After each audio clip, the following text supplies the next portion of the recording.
Hi folks, it's Paul. Welcome back to Recycled Model Railways. So, what's this video going to be about? Because you've seen a lot of pictures on the front end, haven't you? On the thumbnail.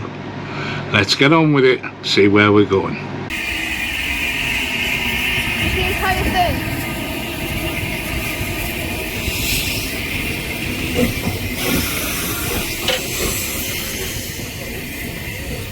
So, what's this video all about? Well, I mentioned in a previous video that I've been doing a lot of work on my permanent waste stuff. I want to have two wagons, one of them fairly long, one of them not so long, but basically two sets, if you like, where they could go out and do some fairly decent repairs, or one that can go out and deal with just minor repairs. So we're gonna get finished. We got a couple of wagons done before. If you remember, I did a shark van. What else did I do? I did the shark van, I did the crew van, and I think there was something else, but I can't remember. So we've got 1, 2, 3, 4, 5, 6, 7 wagons that are all in need of nice new wheels. Some of them are triangle locomotives, so I'm going to have to use the non-shouldered bearings so we can fit them. We'll go through that. I think I've done it before, but we'll do it again just in case we've got new viewers. And we have one low loading wagon where the bogies were the metal ones, and I tried to prise them open a little bit, even though I'd mentioned don't ever do this without heating them, and Smart Boy here decided, oh, I don't want them open that much, and I snapped them. So that particular wagon is having a complete new set of bogies fitted to it. Now, I haven't bought them in the sense of particularly, I like to buy stuff off eBay where people are getting rid of stuff. Things, you know, where it's like a box full of tricks. Or I bought recently 30 odd different bogies for all sorts. I like to buy things like that because you know that at some point you're going to use them, and I have got 2 that are going to go on this low loader. So no more talking, let's get on with it. I am going to do a little bit of video on while I'm doing it, but I will concentrate on the after event. I'm only going to maybe, you know, a couple here, a couple there, shots of where I'm having to do particular things. So I'm going to stick it on pause, get started, and I'm going to open my box of tricks. Now, when I said my box of tricks, I meant this box here. I use a lot of these. I've got about half a dozen different types. So this one, just in case you would like to see what's in it, I will carefully turn it around. This is full, as you can see, of bogies and wheels.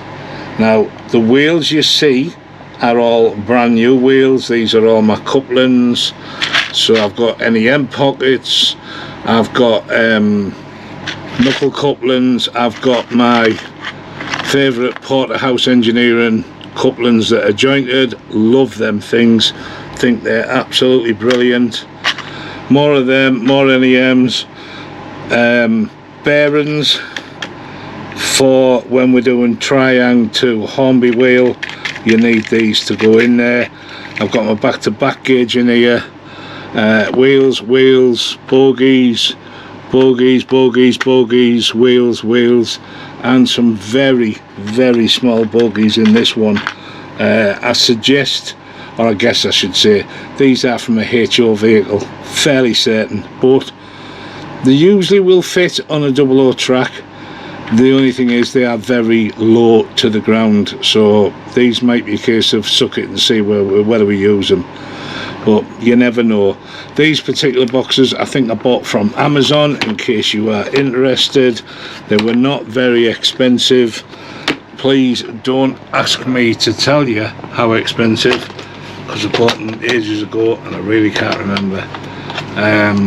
They are made by Amtech. The good thing is they're double-sided, so they carry quite a lot of stuff. So on this particular side, in this side of the box, again, I'll let you have a look and move you slowly so you don't get dizzy. In here we've got things like coal loads for the top of the MGRs. I've got greedy boards for the MGRs. I've got spare motors, motors in there, brand new from Peters. This is off my test tracks, as are the bits here. And then these are all roofs, various van type roofs that I've picked up in job lots and this, that and the other. Some of them are new, not that one.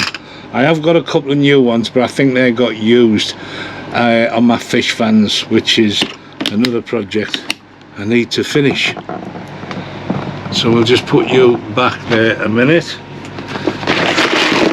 So what's the job I'm going to do here? Well, you remember these? These things that I bought, resin, hated them, couldn't stand them, moaned like hell about them, still moaning like hell about them. Well, there you go. I'll put my glasses on so I can see what I'm doing. So at the moment we've got buffers on, which I had to fit. Buffers on there. This here I put on. Now I don't know if you can see, but on these there's supposed to be a railing to stop the engineer falling off. The trouble is, half of it was broke, and on the other one it was off completely.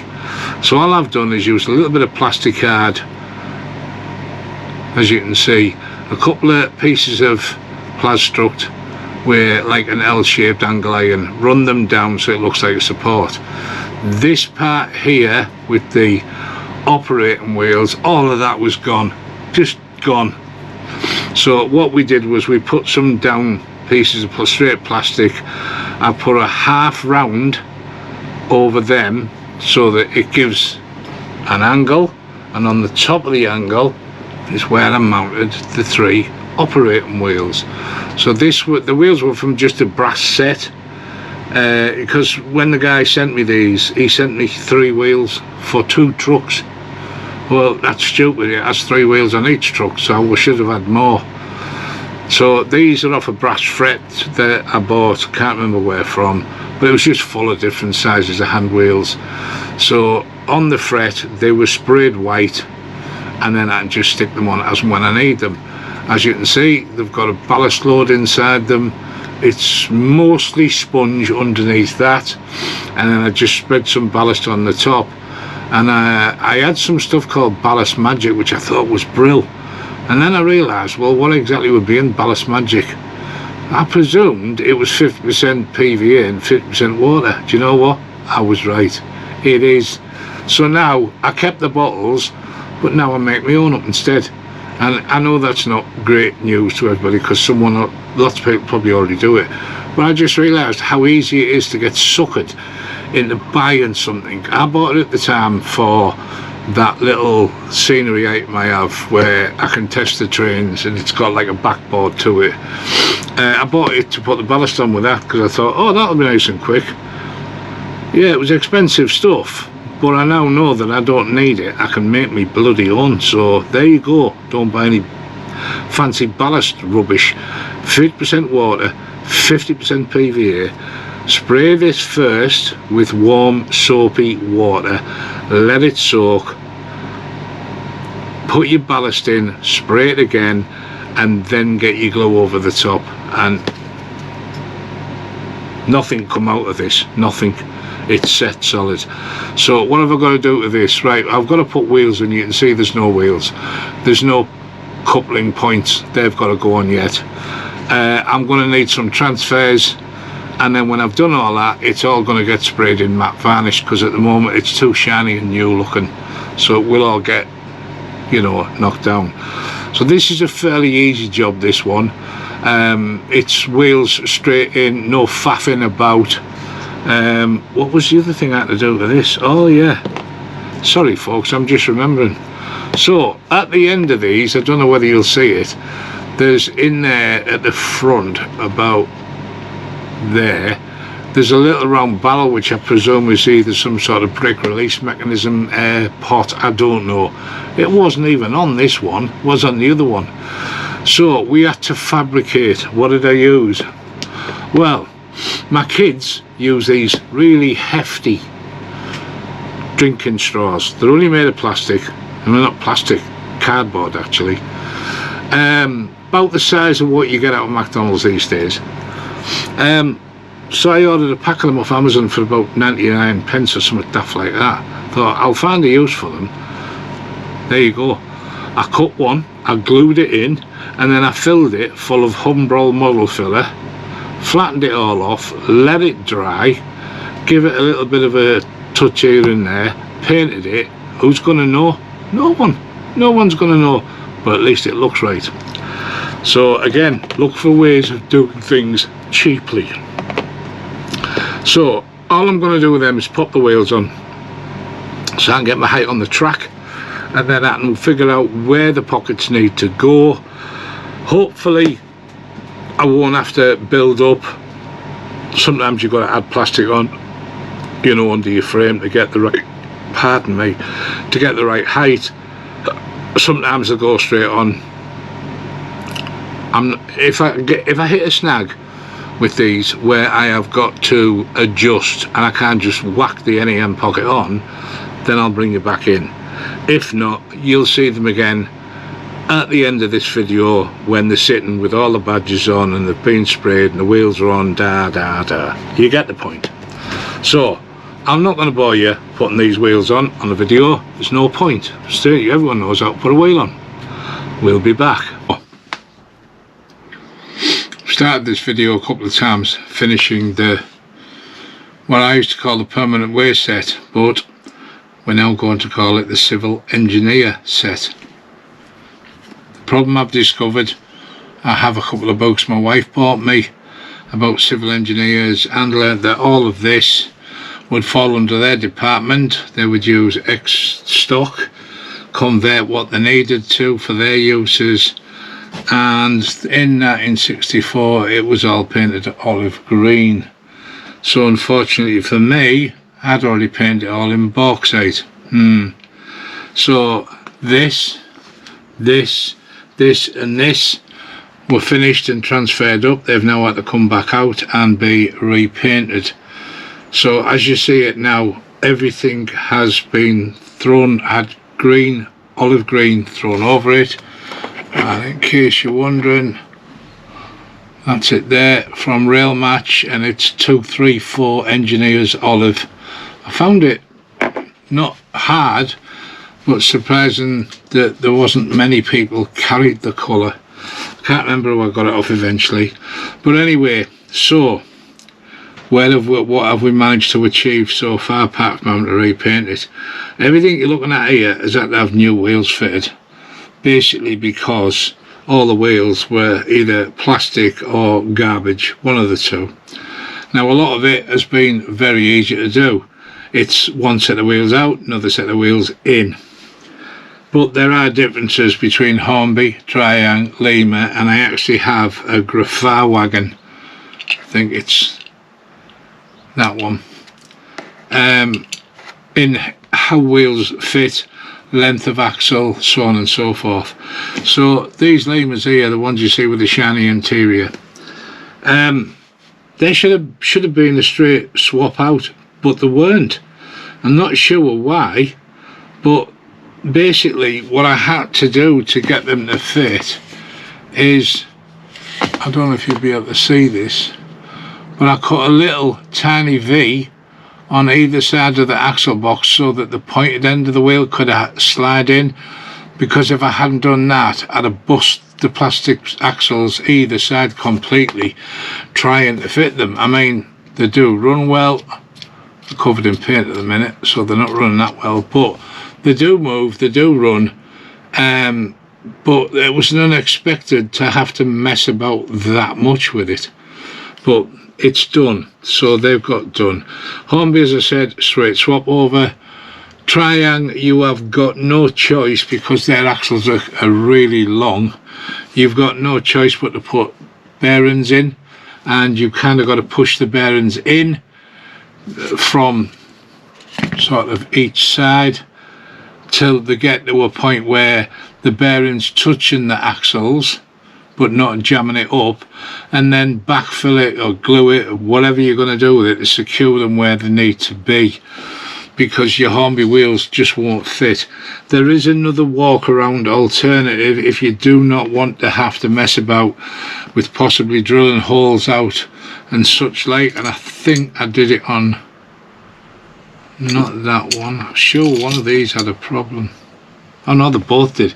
You see here as what looks like a running board on the bottom. That was me, and the reason was because the wheels would not stay in, they just kept wanting to fall out.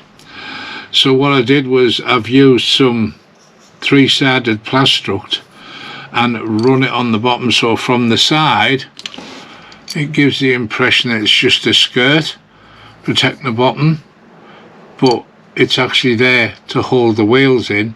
Now I did on one wagon, and I can't remember which one it was metal chassis, and I wasn't going to drill through a metal chassis to try and put shoulder cups in. So what I did was I ran a piece of Plastruct down the inside. If you can't see it all the way along, put one piece. If you can, put 2 pieces. But I put a piece of Plastruct either side of where the wheels are with a little hole drilled in it, fitted it over the axles, pushed it onto place, and then glued it in. And that was another way to get round the wheel issue. The Graphar wagon that I pointed out, Graphar wagons for some reason sit in a U cradle like that, and the wheel just pops in. Doesn't work with Hornby at all because the Hornby axle's thicker than the Graphar wheels. So all we did there was we took them out completely, and if I remember rightly, there was little recesses for the pins to go in, although you can see by that, look how much that moves.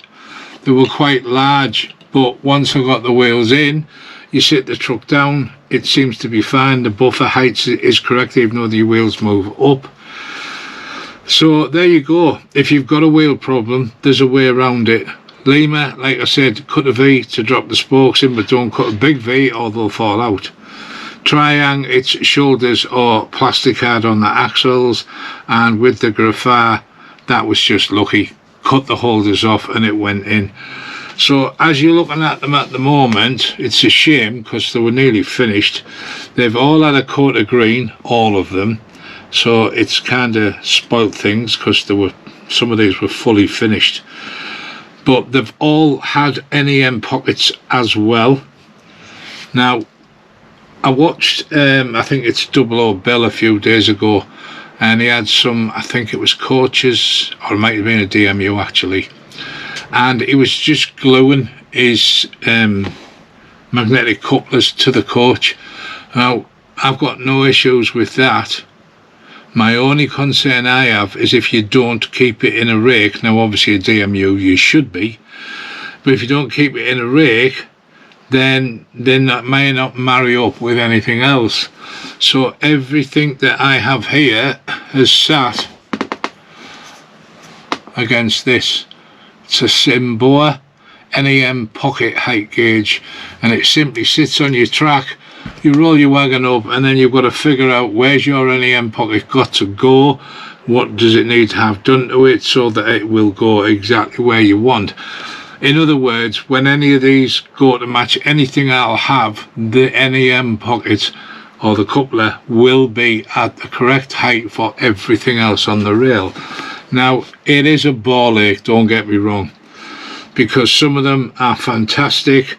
The Limas, pretty much you can see the type of connector I use there. I've got 3 different types. I've got them, I've got the ones that sit over the Hornby posts where it has the 3 holes, and then what's the other one I have? I think it's just a long box basically, but I chose different couplers depending on what I was doing. Now these you can see went on a piece of cake. They just literally stuck them straight on to the body. I did have to trim some stuff away, but other than that, no packing required, nothing. They just went straight on, and they're held on with super glue. Once it's dried, you can see there's a hole in the middle. All I did was fill the hole up with super glue, put some activator on it, so now not only is it stuck across the bottom, but it's got a wedge of super glue going up, which should give it some pulling ability. What else have we got here? This one again, another type. This is the 3-post one, although technically this wasn't a 3-post wagon, but it gave me what I needed to get the correct height. So again, you choose what you want. I've got this on a jointed coupler from, God, I can't remember what they were called now. It will come to me. But they sent me a nice email about a very short video I did before saying how good I thought they were.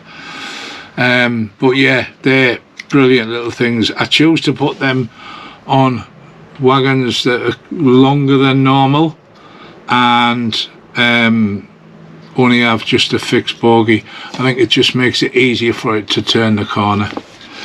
So that was that one. The Graphar, same as the other coupling you saw, but what we ended up using is another coupling underneath it sideways on. So that was a bit of a faff to get the height of the NEM pocket on that one, but you do what you do to make it work. I'm fairly sure this video is going to look a bit disjointed. As you can imagine, it's been getting fitted in as and when I've had time. So I have just watched the other bits that I've done, what you've watched, to see where that I got to. So this is me wrapping it up this time.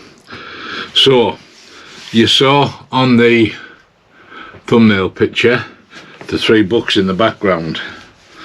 So that is these Civil Engineers Wagons Volume 1, 2 and 3, which run from 48 to 67, 68 to 77 and 78 to 94. I got them as a complete set, although for mine I won't be using the 3rd one. So that's where I found out that I should have painted them olive green. So I'm not trying to be perfect, I'm not trying to do everything prototypical, but I did think that since how I'd read it, that in 64 they went olive green, I thought, well, that's right in my period, I should really pay attention. It did say lots of other things, like some of the wagons were never renumbered or anything else, and I'm going to be bluntly honest, I took some serious artistic license with this numbering and lettering and everything else, because the only thing that I had specific transfers for was for the Shark van. After that, there was no way was I sitting here cutting out one number at a time, stick it on, cut another one on, stick it, you get the point. That just wasn't going to happen.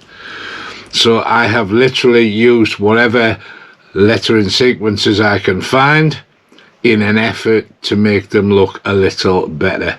So I'll put these back on and we'll show you fairly quickly, one at a time, what we've done. So that one there, so this is off the 2nd row that you saw in the main picture. This is the smaller Civil Engineers unit. So we've got our guard in the front. We would use this as a staff van as well at the back, and all we've done is I put any on the front end because that's my area.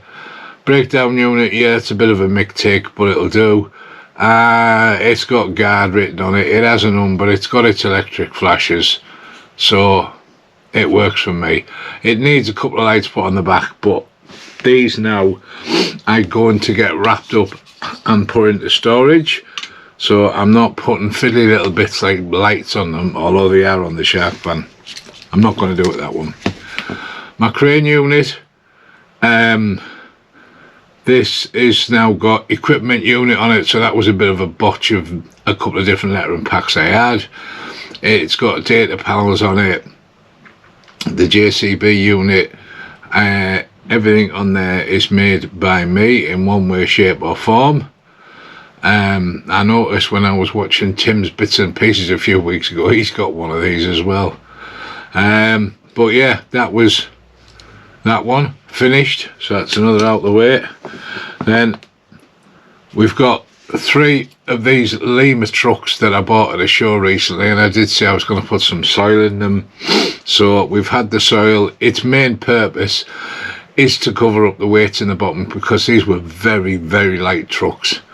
So we're now done with that. They've just basically got a data panel, the electric hazards, and a running number. There's nothing in particular on these that's particularly flash.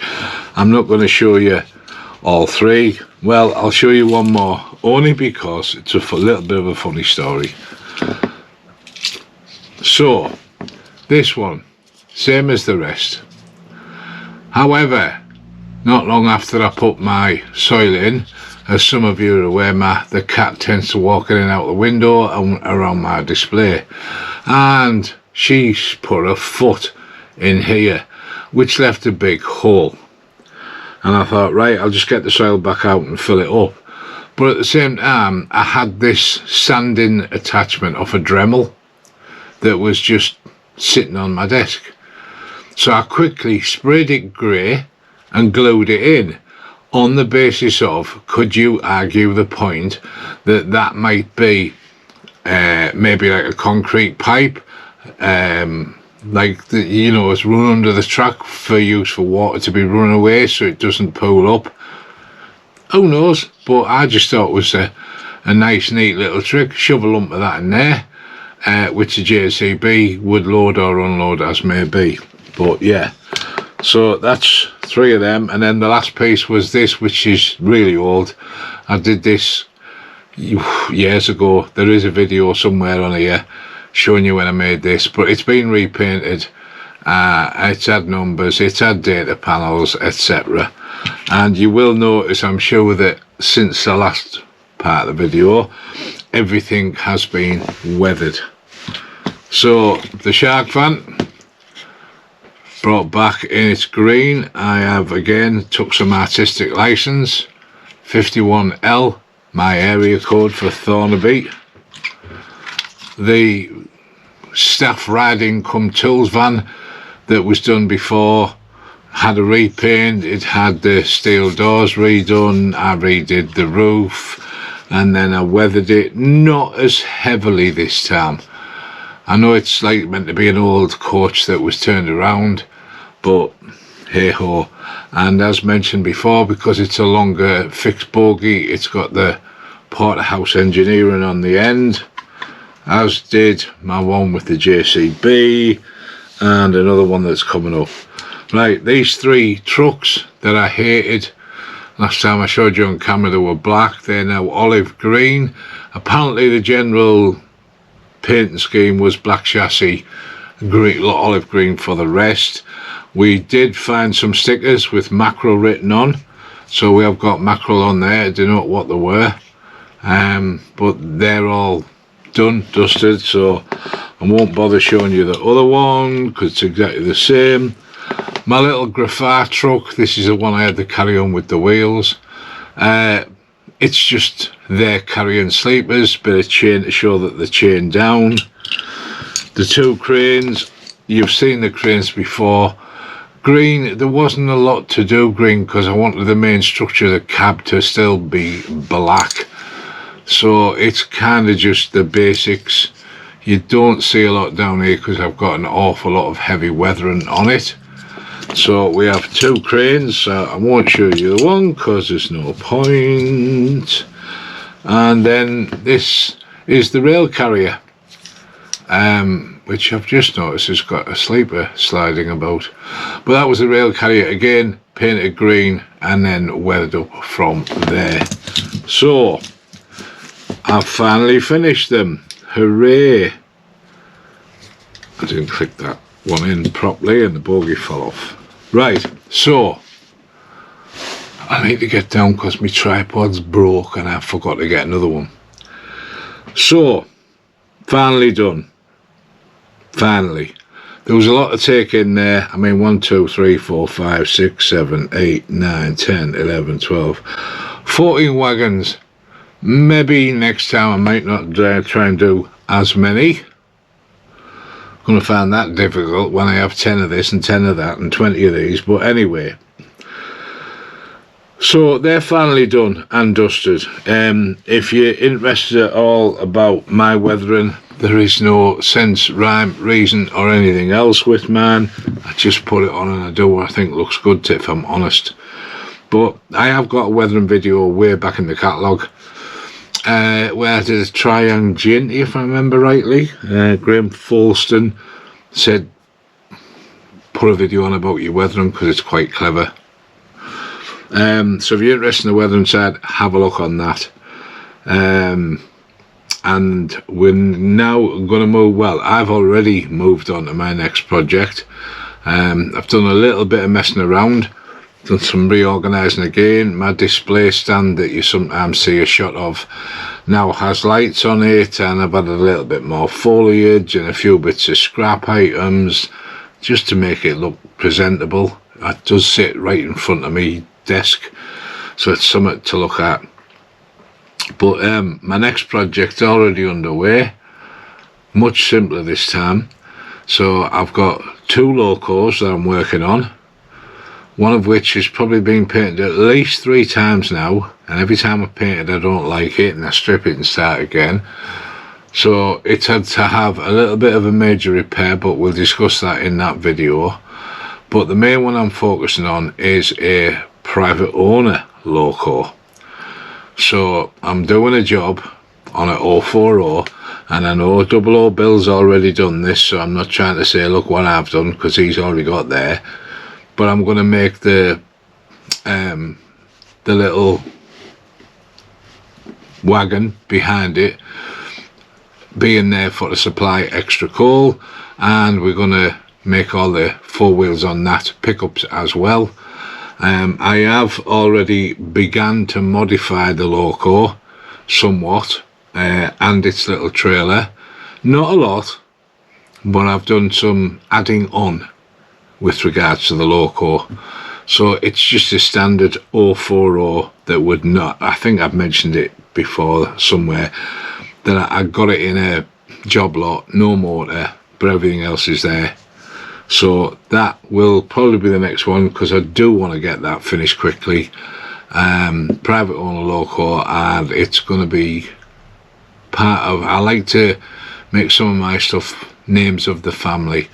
So this one will be for Al Mitchell, who's always with me when we go to train shows. Which reminds me, folks, it is currently Sunday the 2nd of November, and on Saturday the 8th of November, me and Mitchell are off to the North Yorkshire Moors Railway, because we're taking a ride behind the Flying Scotsman. I personally can't wait. My wife bought me and Al Mitchell some tickets, and we also get a little gift box that she paid for as well. So I'm going to go and thoroughly enjoy that and take lots and lots of pictures, because most of the pictures I have of Flying Scotsman are when it was in museum at York. So it'll be nice to get some running shots of it, and you can be expecting to see part of it being my intro. But looking forward to having a good day out. And we also, me and Al Mitch, are going on the 22nd of November. We are going to the, I think it's called the Great British Train Festival, something like that. I can't remember the words, but it's at the NEC in Hall 5. We're going on the Saturday the 22nd. It's nice doing, I like doing shows, but we've never been to a really, really big show, something like that's on a national scale. So we're gonna get there on the Saturday, have a good look around the place, and then we're gonna stop overnight in a nearby hotel, and then have a nice trundle back home the day after. So if any of you are at this NEC show, whose name I can't really remember, and you see me, come over and say hello. Anyway, time to go. So thank you very much for watching. Thanks for sticking by us and watching the videos, and we will see you in 2 weeks time after we've been on the Scotsman. See you later, folks. Bye.